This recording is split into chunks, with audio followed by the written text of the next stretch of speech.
Hey everybody, Joseph Rothschild here, aka MBT, back with another one of these videos. I'm recording it just a couple of hours after the previous one, so I don't yet have an adequate name for this series. If you can think of one, let me know in the comments section below. But until then, I'll just keep introducing them like this. You'll also have to excuse my getup. I have an arbitration competition in now, and I'm just sitting in the waiting room and thought I would knock out a Duel Links video. Today we're looking at a deck that is kind of historic and kind of modern. Amazonas has classically been an extremely strong archetype in Duel Links for the reason of the card you see in front of you. Amazonas Onslaught, especially in early Duel Links when there were very few spell and trap removal options, is an incredibly powerful card. It allows you during the battle phase to summon an Amazonas monster from your hand, give it 500 attack, and if your Amazonas monster battles an opponent's monster after damage calculation, you can banish said monster. Now there was nothing early Duel Links decks could do to deal with this, and as a result, Amazonas Onslaught was limited. Now, the limited list in Duel Links is not particularly utilized. Usually, if cards are hit in Duel Links, it's so you can't play other cards on the same hit list. When things are hit for consistency reasons, you know there's a problem. We've updated it to be a little more modern than the historic Amazonas deck was, but it probably still doesn't cut the mustard in today's modern metagame, no matter how many good trap cards you get to add to it. So, as always, I'll walk you through the skill, the card by card, and then we'll see a replay of the deck in action. So, like all Duel Links decks, this deck begins with a skill, and we've picked Odeon's Endless Trap Hell. This is a skill that is constantly in vogue. It can be used whenever you have 3 or more trap cards in your graveyard. It randomly adds 1 trap card from your graveyard to your hand, then returns all other trap cards from your graveyard to your deck. Now, you can only use it once, so often it's beneficial to run your opponent out of cards as much as you can, and then shuffle all of yours back, getting a free localized tornado in the process. As far as individual cards, we have 3 copies of Amazonas Princess. This was recently freed, and the reason that people were expecting Amazonas could come back, but unfortunately it wasn't enough. This card becomes Amazonas Queen if it's on the field or in the graveyard. And if it's normal or special summoned, you can add an Amazonas spell trap from your deck to your hand. You only get to use that once per turn, but it doesn't particularly matter. When it declares an attack, you can send another card on your hand or field to the graveyard to special an Amazonas from your deck in defense position, except Princess. The one you'll be summoning is Amazonas Queen. Now you'll notice we're only playing one of this extremely powerful card, and that is because that's as many as you can get in-game. I believe it is a level-up reward, and as a result, 1 is where we cap out.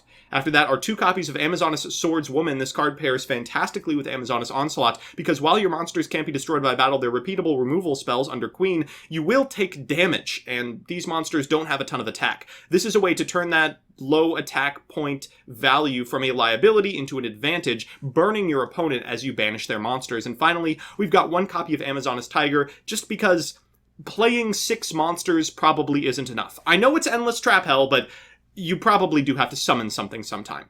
For traps, we're playing mostly cards that aim to end the turn, things like Paleozoic Canadia, Floodgate Trap Hole, Karma Cut, Bad Aim, Amazonas Willpower, and Amazonas Onslaught. Willpower is your backup princess target. It's a special summon from the graveyard, and it's not fantastic with such a low monster count, but it is important to keep it in your hand so you can pitch it for Princess's second effect. In the extra deck, we've got a bunch of cards I don't expect we'll ever go into. Gagaga Cowboy, because occasionally you get into burn issues. Number 17, Leviathan Dragon, is a great way to convert spent princesses into attack points. Diamond Direwolf is for corner cases where you need to destroy a particularly problematic card. Black Ship of Corn deals damage. Gagaga Samurai does OTKs. Antidote Nurse is pretty much the highest attacking 3 rank Xyz in the game. And Mellow Melody the Brass Djinn does a ton of damage on an uncontested board state. So let's see the deck in action. Again, since we're recording it so early in the season, you are going to have to be satisfied with Platinum tier gameplay. Our opponent is on Kaiba, which tells us actually quite a bit. Desod Kaiba is almost always on Alternative Evolution, a skill that turns a vanilla Blue Eyes into a Blue Eyes alternative dragon, and as a result, they are likely to be playing Bood.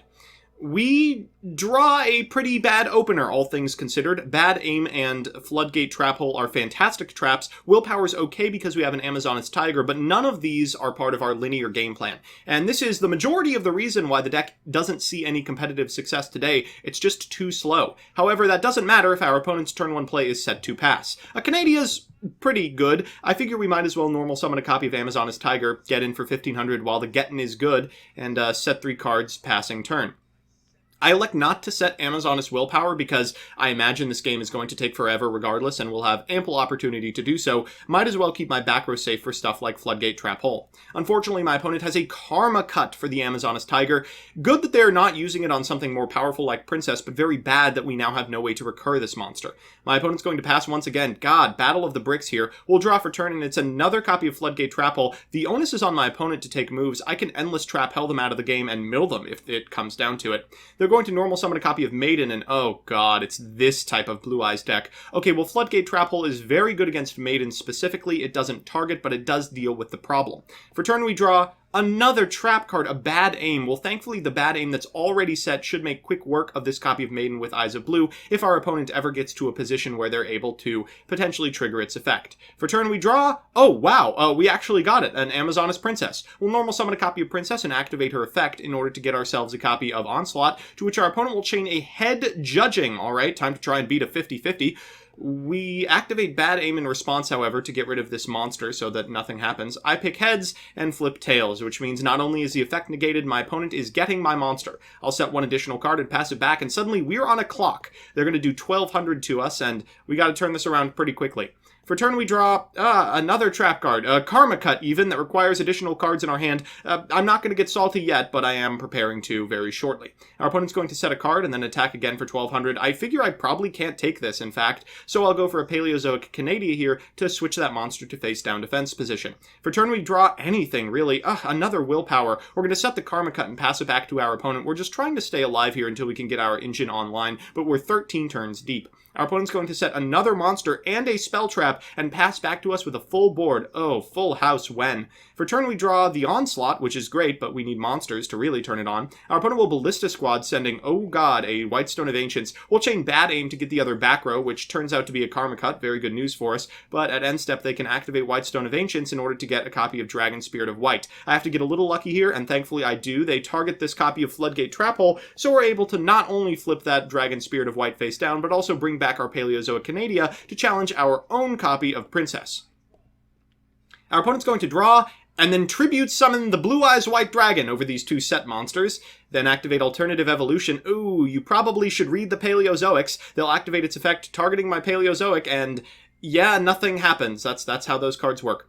They're then going to activate the graveyard effect of Master, to which we can chain Karma Cut so that there's no monster being sent to begin with. At end step, they are going to activate the effect of Whitestone of Ancients to put this copy of Blue Eyes back in hand, and then Ancient rules it out so that they can end their turn with some big old boys.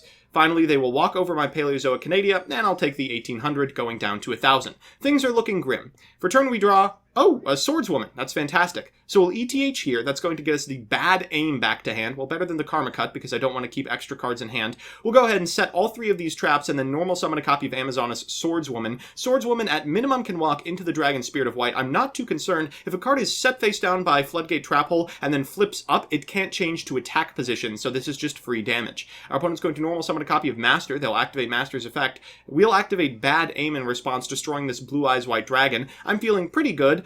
And then afterwards, they decide it's time to perform a Synchro Summon. Out comes Blue Eyes Spirit Dragon, and they will attack into our copy of Amazoness Swordswoman. Unfortunately for them, we do have a copy of Onslaught. They will chain the effect of Spirit Dragon, either player's turn, to go into a copy of Azure Dragon with Eyes of Blue, or whatever this card is called. They're going to summon back in standby phase a copy of Blue Eyes, but ideally they will not get there. We're going to activate Amazoness Willpower to bring back this copy of Amazoness Princess, but it puts us in lethal range because we only have 1,000 attacks, so we'll have to work pretty interestingly to get it off board. Our opponent will fire the Head Judging, and thankfully we get it right this time, so we do get to add a copy of Willpower to hand. We'll proceed to the battle phase after setting a Karma Cut. We'll walk into this copy of Azure in order to deal 15 to our opponent and banish this monster with Onslaught's effect, then get in directly using Princess's effect to send the attached copy of Willpower so she goes to the grave and our life points are to liability. We'll go into a defense position copy of an Amazoness Queen, and she is just a huge chonker. Really, really difficult for decks to deal with on simplified game states like this. Our opponent will go for a Maiden, then activate the graveyard effect of Master. That'll trigger the effect of Maiden, which allows them to summon a Blue Eyes, then Master will resolve, summoning a second one. They get 1 vanilla and 1 copy of Dragon Spirit of White, but it's only able to banish the Onslaught after we've already got everything we wanted. They can't defeat our monsters that can't be destroyed by battle. They'll uselessly run into Amazona's Queen, and we should be able to procure lethal provided we draw something like Amazona's Swordswoman. We will attack twice into this Blue Eyes White Dragon and scoop up the game. So that's Amazonas. Unfortunately, I think the first 7 or 8 turns are more illustrative of this deck's weaknesses than the actual win itself. Amazonas just takes a long time to get off the ground, and as a result, decks that aim to OTK, like, well, pretty much everything that's meta-relevant right now, will take full advantage of your sluggishness. I would love this to be playable again, but then again, given how the games play out, maybe I wouldn't.